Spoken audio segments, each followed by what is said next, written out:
मैं राशिद जहीर हूं और आप देख रहे हैं ऑनलाइन न्यूज इंडिया। आपको बिल्कुल अलग हटकर खबर दे रहा हूं और ये किसी गुंडे की लैंग्वेज नहीं, एमएलए की लैंग्वेज है। कहा है कि मोदी जी को अगर कुछ हुआ तो इतिहास मिटा दूंगा। किनको? पंजाबियों को। आपको खबर सुनाते हैं। बोलता हिंदुस्तान ने इसको छापा है कि बीजेपी विधायक ने सिखों के कत्लेआम की धमकी दी।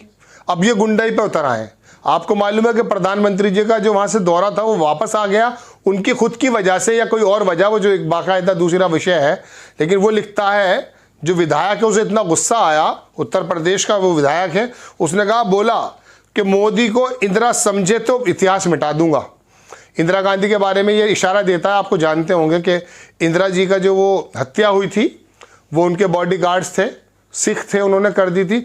उसी के संबंध में इशारा करते हुए कहता है ये विधायक कि मोदी जी को अगर इंदिरा समझे तो इतिहास मिटा दूंगा। यानी कि इतना वजूद हो गया इस शख्स का, एमएलए का, कि ये भूल गया कि मैं एक कम्युनिटी को मिटाने की बात कर रहा हूं। संभव है कम्युनिटी मिटाना? यही बात है आरएसएस के अंदर कि जो उनके पक्ष में नहीं उसे खत्म कर दिया जाए।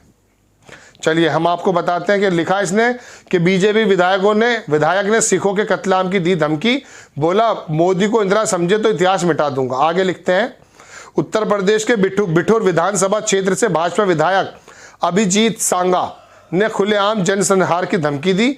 अभिजीत ने ट्विटर पर लिखा कि इंदिरा गांधी समझने की भूल न करना, श्री नरेंद्र दामोदर दास मोदी नाम है, लिखने को कागज और पढ़ने को इतिहास नहीं मिलेगा।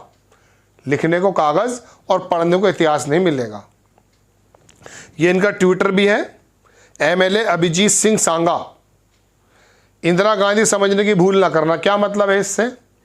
कि जो इंदिरा गांधी के साथ हुआ है कम्युनिटी या कुछ लोगों ने कर दिया, एक कम्युनिटी तो गलत कहते हैं कि कुछ लोगों ने कर दिया, और उसके बाद कांग्रेस ने ये दिखाया कि उसी कम्युनिटी के एक आदमी को 10 साल प्राइम मिनिस्टर बनाया। ये भी कांग्रेस का जज्बा है, क्योंकि वो एक पर्टिकुलर कुछ लोगों की गलती थी, कम्युनिटी की गलती नहीं थी। लेकिन ये विधायक भारतीय जनता पार्टी के पोषक तत्व से पोषित हुआ है, तो इसको मालूम हो गया कि मैं इस तरह की लैंग्वेज बोलूंगा तो महामहिम की नजर आ जाएगी और मुझे मंत्रालय पद मिल जाएगा। चलिए, दरअसल अभिजीत सिंह प्रधानमंत्री मोदी की सुरक्षा में हुई कथित चूक को पूर्व पीएम इंदिरा गांधी की हत्या से जोड़कर देख रहे हैं। साथ ही ये धमकी दे रहे हैं कि इंदिरा गांधी की हत्या के बाद हुए दंगे से भी बड़ा दंगा करेंगे, इतना बड़ा दंगा कि पूरी नस्ल खत्म हो जाएगी।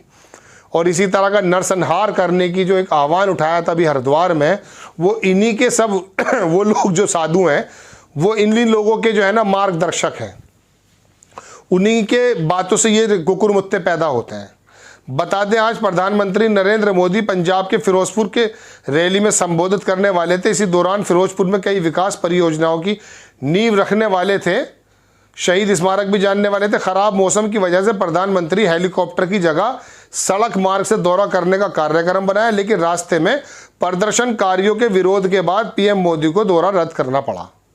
वापस आ गए वो। आगे लिखता है अखबार कि शहीद महमूद 30 किलोमीटर पहले जैसे ही पीएम मोदी का, तो खैर हम आपको बता चुके, प्रधानमंत्री काफिले में आई अड़चन को सुरक्षा की चूक बताया जा रहा है, चूंकि नियमों के अनुसार पंजाब की कांग्रेस सरकार को पहले से जरूरी व्यवस्था करनी चाहिए थी, अखबार लिखता है।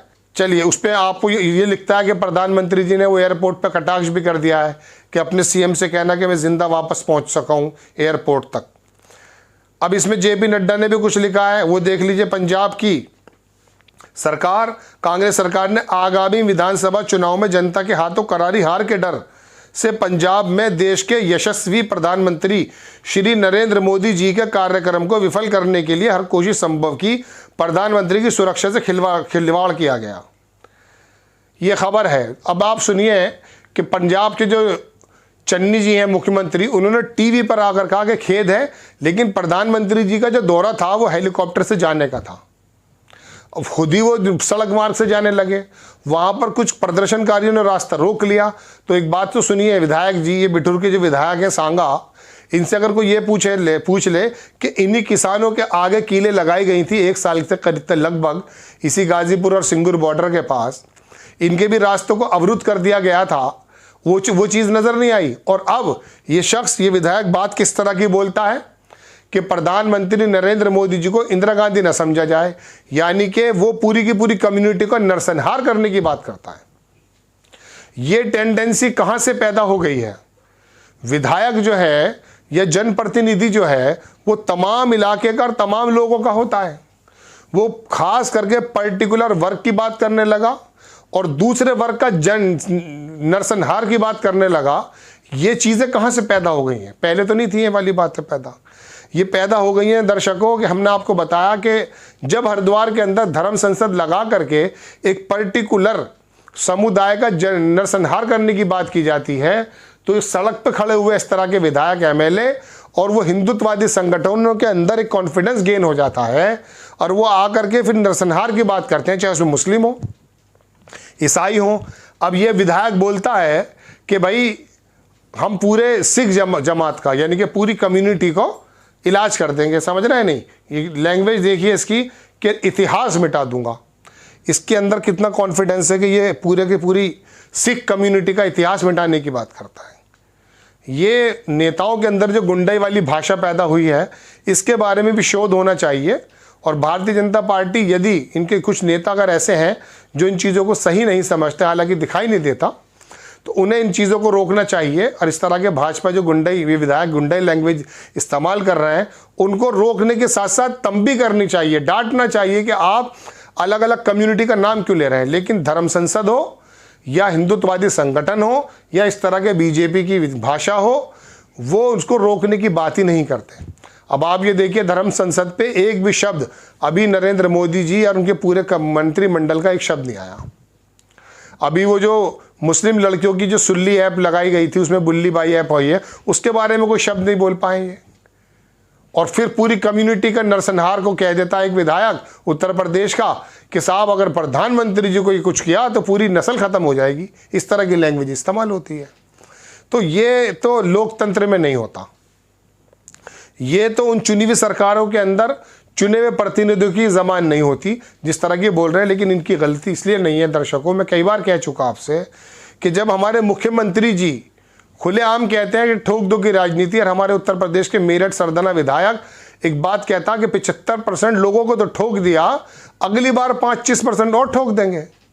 ये जब इस तरह की लैंग्वेज बोलते हैं तो बाकी लोगों में संदेश ये जाता है कि अब हमारे हाथ में सत्ता है और हम वही हिंदू राष्ट्र बनाने की ओर अग्रसर हैं और इसीलिए हम उल्टी सीधी भाषाएं बोलेंगे। अब देखने की बात यह है कि अंधभक्तों के अलावा जो बाकी लोग देश के अंदर बचते हैं, वो चुनाव में किस तरह का इनको जवाब दिया जाता है। चूँकि हमें विश्वास ये है कि जिस समय बाबरी मस्जिद का विध्वंस हुआ, उस समय उम्मीद ये थी कि दोबारा से भारतीय जनता पार्टी आएगी, सरकार में आई नहीं। कल्याण सिंह चले गए, उसके बाद सरकार नहीं है, चूँकि लोगों ने उस कृत्य को नकार दिया। अब ये जो लैंग्वेज है तो लोग ही नकारेंगे। अब अगर लोगों के अंदर आरएसएस या बाकी हिंदुत्ववादी संगठन इस तरह का संचार करने में कामयाब हो गए कि उन्हें ज़ॉम्बी बना दिया गया, जानवर बना दिया गया, तो फिर तो कुछ नहीं हो सकता। आपको खबर कैसी लगी अपनी राय कमेंट्स बॉक्स में ज़रूर दीजिएगा। चैनल को सब्सक्राइब कीजिए, शेयर कीजिए। नेक्स्ट टाइम किसी खबर के साथ आता हूँ। जय हिंद। इस खबर को अभी लाइक करें, शेयर करें, अभी चैनल को सब्सक्राइब करें और घंटी जरूर दबाएं।